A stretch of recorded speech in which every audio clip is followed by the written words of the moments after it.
headphones and make sure everybody can hear me. Is that better? Everybody can hear me now? A boy asked his father, he said, "Dad, is it okay to eat bugs for dinner?" And Dad said, "Oh, that's disgusting. We're not going to talk about that at dinner." And he said, okay. And so after dinner he said, "Now son, what did you want to talk to me about?" And the boy says, "Oh, it doesn't matter. There was a bug in your soup, but it's gone now." Sometimes you got to listen. Sometimes you got to listen to the kids, all right? Let the kids talk.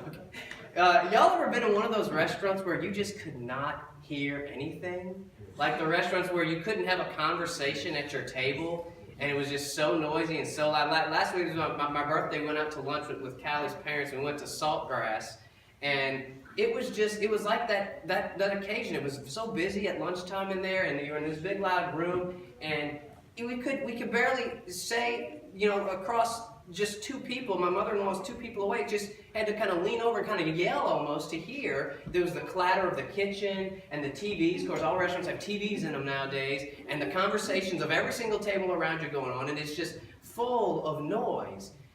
We live in a noisy world, don't we? We live in a very noisy world. And as we continue our What's Your Word series, Samuel asked, could your word be silence? Could your word be silence? The most influential figures in the Old Testament and the New Testament, possibly Moses and Paul, they had transformative experiences in silent isolation.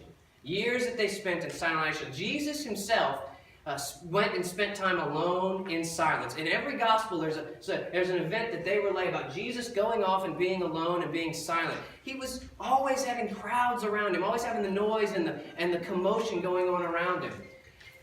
And we can use that too. Our lives are filled with the pressure to perform, with the stress and the noisiness that comes with life. And it's sometimes we want to go off to a deserted island by ourselves, right? I mean, who would like to just have like a year on a deserted island all alone and just sit there by yourself? I think for some of us really want that seclusion and that silence. And yet, we're called by God to be partners in His kingdom. We're called by Him to be in community and to be evangelistic and to be calling people for Jesus. And so it's not good to cloister ourselves, but we can't ignore our need for silence. We can't ignore our need for silence.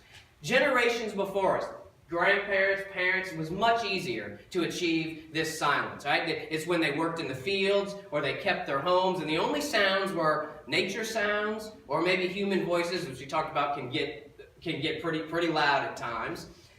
And it was easier to listen to your conscience and easier to hear the voice of God, easier to hear those thoughts. But our Western culture teaches us that it's okay to be comfortable with crowds and to be comfortable with noise, and we just get so used to it.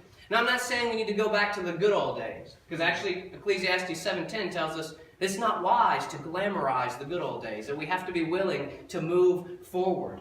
But we have to recognize that some of the technological advances that we can get news and information at the push of a button can create a spiritual shallowness if we're not careful, if we don't take time for silence. And this is a concern for me. I'm concerned about my kids growing up. That we have tablets and phones and cell phones. Concerned that the technology and the noise is so much that they don't learn how to just be silent. How many of us have a cell phone, a mobile phone of some kind? How many? How many of us in here have a mobile phone? How many of us have a smartphone? That means you can get your email or something on a smartphone. A TV in your house.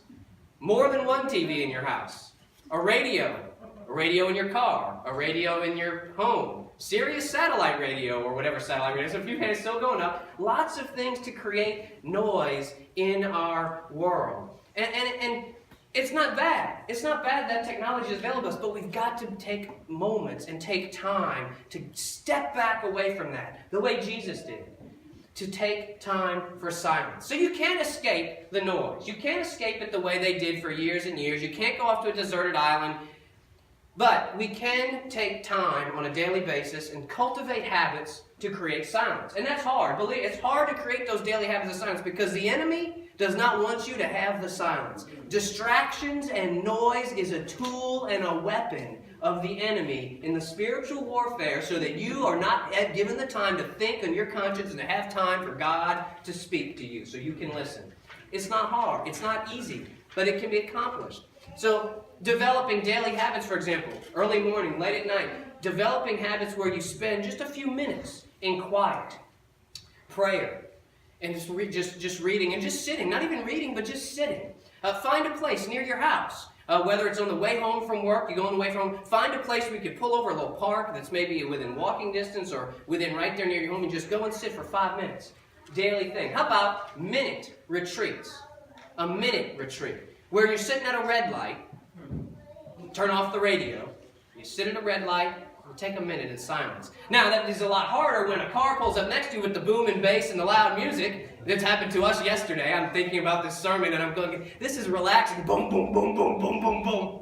Trying to do this minute retreat.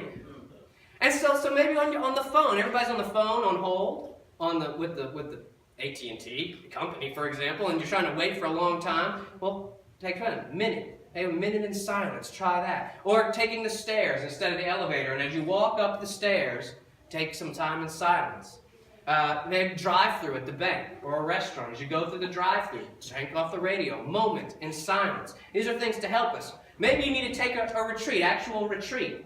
I've talked to a few people in here about the silent retreat that was a big deal for me in my transformation, in my journey, in becoming closer to God. And it was very important. I went off by myself in a silent place, in a silent retreat for several days, and didn't talk to anybody, didn't have conversations really much out loud with even myself, just internal dialogue, in silence with me and God. And that was a huge part of my transformation, my personal transformation. I encourage you that could be big for you as well. Find an opportunity to go away just for a weekend on a spiritual retreat. I've talked to a few people about the Emmaus a retreat that I went on last year, and it's a great opportunity. There's one coming up at the end of April. If you're interested in that, I can tell you more about it. I have flyers to give you more about Emmaus, opportunity for men to go away just with men and to have quiet time in silence, but also to talk with other men about what's going on. Women as well, that you have time to be in silence, but you have time to also wrestle with things with God. And those are times that are good. So I encourage you to do those things. I encourage you to find God in the silence. Find God in the silence.